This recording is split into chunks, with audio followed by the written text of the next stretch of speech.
பிடிக்கணும்னா வேட்டக்காரன் வேணும். ஒருத்த இருக்கா.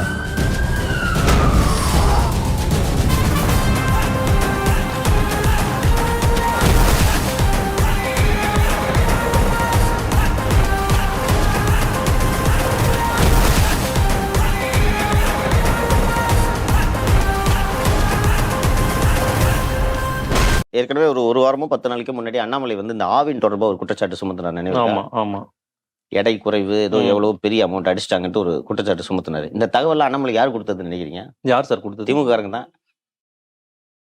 திமுகவே கொடுத்துருது. உனக்கு என்னப்பா, நீ பைத்தியம், நீ என்ன வேணாலும் பேசலாம், நாங்க அப்படியா? நாங்க சரியா தான் பேசுறோம். அதை அழகா டிஃபெண்ட் பண்ணிருக்க முடியும் அந்த ஆவின் எடை குறைப்பு விஷயத்தை. அது கொஞ்சம் ஒரு டெக்னிக்கல்னு வச்சுக்கோங்களேன். இவங்க என்ன மாதிரி வித்தை தான் காட்டுறாங்க, ஒரு வாட்டி போய் பாத்துருவாங்க. அது வந்து ஒரு அன்சேலஞ்சா போயிடுச்சு அந்த சார்ஜ்.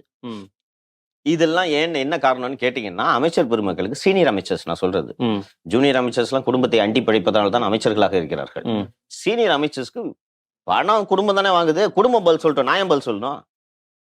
உட்காந்து வேடிக்கை பாக்குறாங்க. அப்போ எக்ஸாக்ட்லி நான் எப்படி இருந்தேன் என்று தெரியவா போகிறது?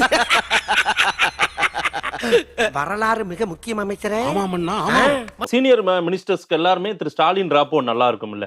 ஒரு நீண்ட காலமா அவங்களோட பயணித்தவர் தானே. ஈஸி அக்சஸ் இல்லையா என்ன?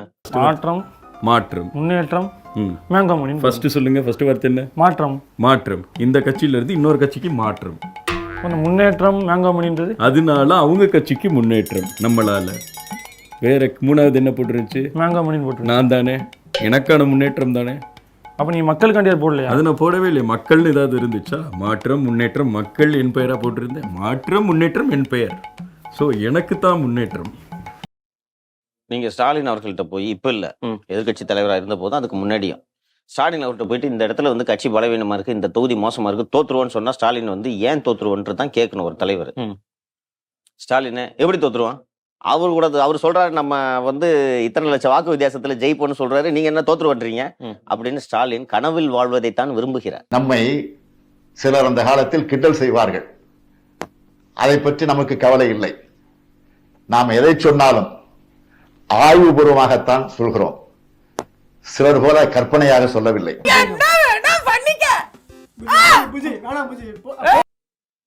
ஒரே ஒரு உதாரணம் சொல்றேன். ஆர்கே நகர்ல திமுக தோக்க போகுதுன்னு ஊருக்கே தெரியுது.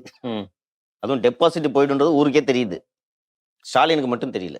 துரமுகிட்ட அண்ணே எப்படி இருக்கு ஆர்கே நகர்னு, தம்பி நீங்க எல்லாம் பிரச்சாரத்துக்கே வர வேணாம் தம்பி. அங்க வாக்காளர் எல்லாம் ஆர்கே நகர் தொகுதியில வாக்காளர் எல்லாம் தூங்கும் போது விரல நீட்டிக்கிட்டே தூங்குறான் தம்பி. எப்ப தேர்தல் வரும் அண்ணன் வந்து ஓட்டு போட்டு தளபதியை முதலமைச்சராகணும், நீ என்ன தம்பி இதை போய் ஜெயிச்சிருவோம்னு சந்தேகமா கேட்டுட்டு இருக்கீங்க. உடனே ஸ்டாலின் முகத்தில் புன்முறுவல்.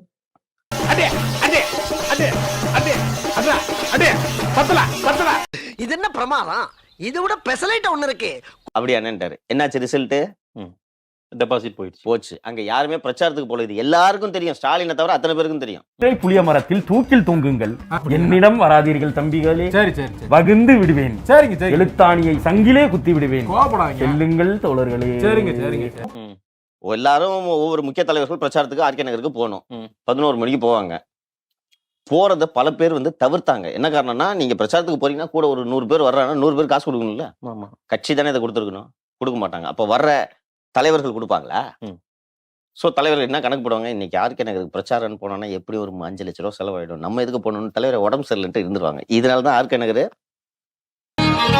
இது இன்னும் நடந்துட்டு இருக்கு. இல்ல சார், இந்த சுணக்கம் காட்டிய காலத்துக்கு பிறகுதான் ஆட்சி பிடிச்சிருக்காங்க, ஆட்சியவே பிடிச்சிருக்காங்க. 10 வருடங்கள் கழித்து ஒரு மோசமான ஊழல் ஆட்சிக்கு பிறகு தேர்தலில் போட்டியிட்டு வெற்றி பெற்ற திமுக 96 போல ஒரு பெரும் அலையில் அல்லவா வெற்றி பெற்றிருக்க வேண்டும். அப்படியே ஜெயிச்சாங்க. வெறும் 3% வித்தியாசம். 3%. 2000 தொகுதி 20 தொகுதிக்கு மேல 2000 வாக்குகளுக்கு கீழாகத்தான் வாக்கு வேறுபாடு தெரியும்ல. எடப்பாடி இன்னும் கொஞ்சம் துட்டா இருக்கிறதா என்ன வருது? பாய் பாய் டாடா குட் பை கயா. சவுத்துல பன்னீர்செல்வம் வேலையே செய்யல. செஞ்சிருந்தாங்கன்னா ஜெயிச்சிருக்க முடியுமா? முடியாதா? மைனாரிட்டியா மீண்டும் அப்படிதான் இருந்திருக்கும்ன்றீங்க. மைனாரிட்டியான்றதெல்லாம் கிடையாது. அதிமுக ஆட்சிக்கு பிடிச்சிருக்கும். 100 எம்எல்ஏ தொட்டா அதுக்கப்புறம் திமுக ஆட்சி அமைக்க கூப்பிட்டு வர கவர்னர். ஐயோ மீண்டும் மீண்டுமா? வாய்ப்பில்லை ராஜா, வாய்ப்பு கிடையாது. உதயச்சந்திரன் ஐஏஎஸ் அப்படி அந்த அளவுக்கு திமுகவோட ஒன்றாக கலந்து விட்டாரா என்ன? இல்ல திமுகவோடு ஒன்றாக கலந்து விட்டார் என்று சொல்வதை விட சரி. முதல்வரின் கண்களும் காதுகளுமாக உதயச்சந்திரன் இருக்கிறார். ம். உதயச்சந்திரன் சொல்வது அனைத்தும் முதல்வரின் வார்த்தைகள் என்ற எண்ணம் இந்த ஆட்சி நிர்வாகத்தின் முழுவதும் பரவி கிடைக்கிறது. இந்த பிழைப்பு பிழைக்கிறதுக்கு நீங்க 2 பேரும் என் கூட சேர்ந்து பிச்சை எடுக்கலாம்.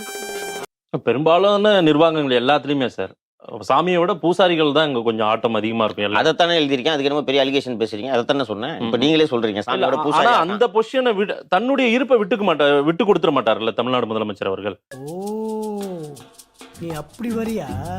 விட்டு கொடுத்துட்டு இருக்காரு. அவர் முதலமைச்சராவே இல்லன்றதை தாங்க சொல்லிட்டு இருக்கீங்க. நீங்க சுத்தி சுத்தி திருப்பி கேக்குறீங்க. நான் நேரம் அமைஞ்சிக்கிறப்ப இருக்கிற லேண்ட் வித்துட்டு அப்படியே பாம்பே போறேன். போதும் உங்க சாவகாசம். 2 வருஷம் கழிச்சு வித்துட்டு போடா. விலை ஏறுன்னு ஏறிட்டு இருக்கு. நீங்க ஏறுன்னு ஏற்றிட்டானே அனுப்புறாங்க. அப்புறம் என்ன இன்னும் ஏறணும்? அவர் முதலமைச்சராக நடந்து கொள்ளவில்லை.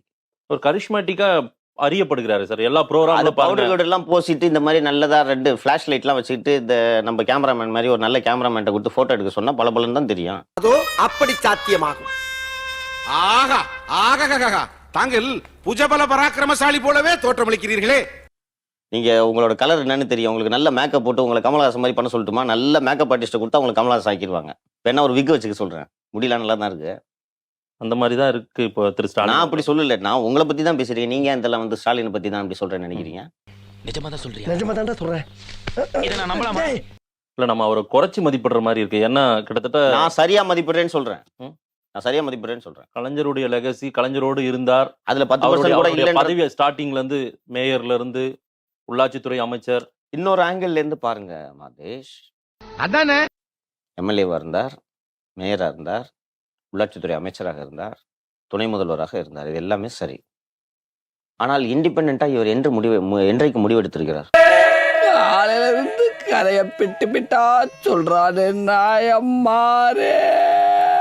இன்னைக்கு இப்போ மருத்துவக் கல்லூரி எல்லாம் நடத்துற அளவுக்கு உயர்ந்த உத்தமர் என்று தெரியுமா அவரு உங்களுக்கு? விட்டுங்க சார். ஒரு உயரத்துக்கு எல்லாரும் அப்படியெல்லாம் இருந்து வந்தவங்க தான். நீ ஏன் வந்து 10 வருஷமா எனக்கு தெரிஞ்சு ஆங்கராவே இருக்கீங்க? உயரல.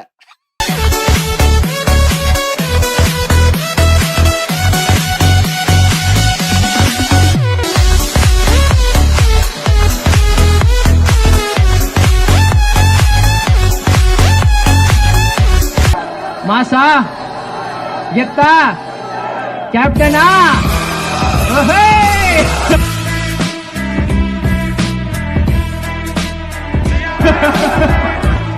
Okay thank you. எல்லாருக்கும் நன்றி, வணக்கம். புதுசா பாக்குறவங்க எங்க சேனலை லைக் பண்ணுங்க, ஷேர் பண்ணுங்க, சப்ஸ்கிரைப் பண்ணுங்க.